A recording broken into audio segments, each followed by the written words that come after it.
Once you have your two balls wrapped and ready to go, locate the two ends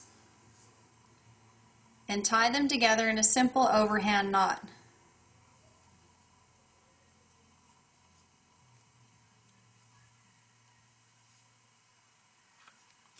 With your knot tied, locate the nub on the outside of your knitting loom. Hold it with your thumb, wrap it once around the nub, and you're ready to start knitting. Find a comfortable position for both hands. If you're right-handed, simply suspend the loom from your hand. Again, hold that starter thread with your thumb, and you're going to begin wrapping the yarn around each point on the loom once away from yourself. So take both pieces of yarn together, straighten it down, wrap it around the first nub, move to the second nub, and wrap it again, and again, and again, working your way all the way around the loom. Don't pull it too tight, you won't be able to work it over later. Use your inside hand to guide the yarn into place as you go. Your inside hand will be turning the loom and guiding your yarn into place. Continue working all the way around.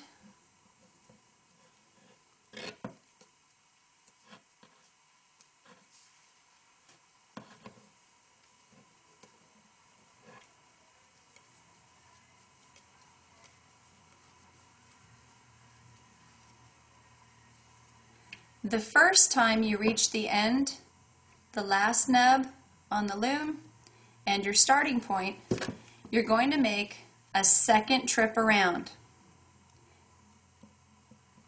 At this point, you'll have two sets of two pieces of yarn on each nub on your knitting loom. Again, use the inside hand. It will pull down that first layer just a little bit and give you some space to continue wrapping the yarn away from yourself once around every nub on your loom.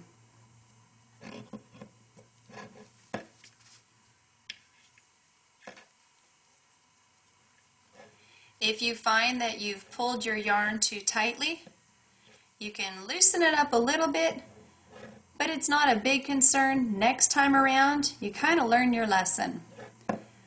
When you reach the end the second time, take your two pieces of yarn, use that nub here, and tie it off. That's going to hold it for you for just a minute. Now, choosing either your pick or your needle, there's a groove in each of the nubs, and you're going to use the end of your needle, come up under those first two strands of yarn that you had together, pull it up over the nub, and that's it. You leave it alone. Go to the second one, up and over the nub, and leave it alone. If you accidentally grab three, backtrack a little bit, make sure they're both separated. The two from the second go around, the two from the first go around. Take those first two, pop them up over the second two, and work your way all the way around the loom. You'll find that if you were too tight in your wraps, this is where it gets hard to pry it off. So you want to make it easy on yourself. Not too loose, not too tight. It should just sit on there easily on its own, and it should pop off nicely when you pick it from the bottom. Work your way all the way around, every one of them.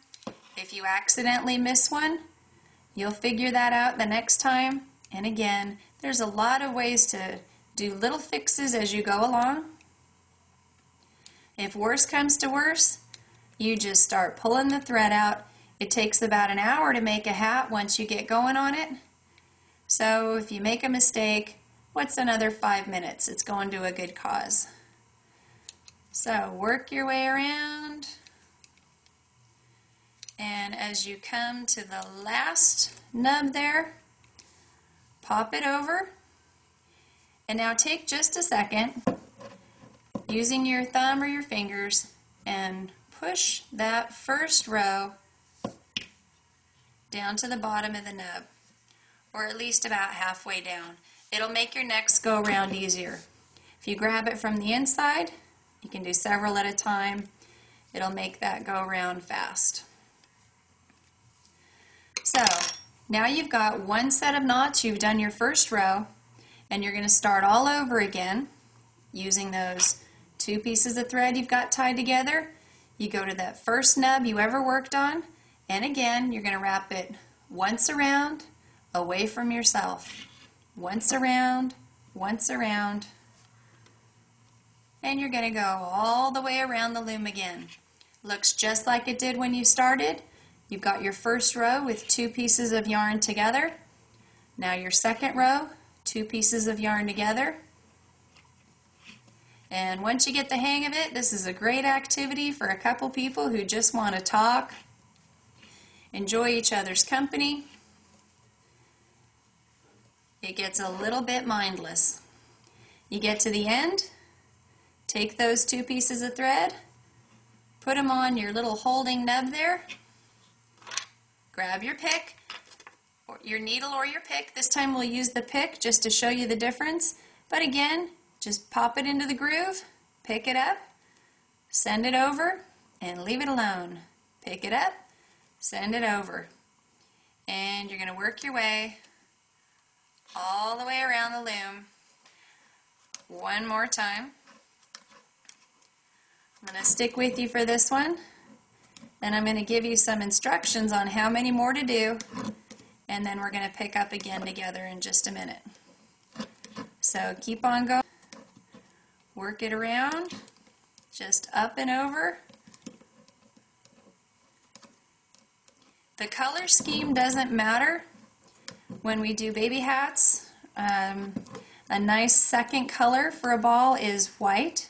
So pink and white, blue and white, green and white, blue and yellow if we've got some Charger fans. With the teenage kids, we like to use a lot of the neon colors mixed in and some more subdued colors for some of the gentlemen that we offer hats to. So you can't go wrong. There's always somebody out there who thinks what you did is amazing and they're just thankful to have it. So we've come to the end again. Same thing, take your inside fingers, scrunch them all down, just moving it to the bottom so you've got space to work with up at the top of the nub. Now I'm going to leave you on your own for just a minute. You've done 2 rows. You need to do a total of 10. We're going to do a new move after that, and then you're going to continue on your own for a while. So remember, grab those 2 strands together, start with that first nub after your holding point, working away from yourself. Just keep wrapping away. You're going to make 8 more rows and then come back to the tape and we'll do a new move.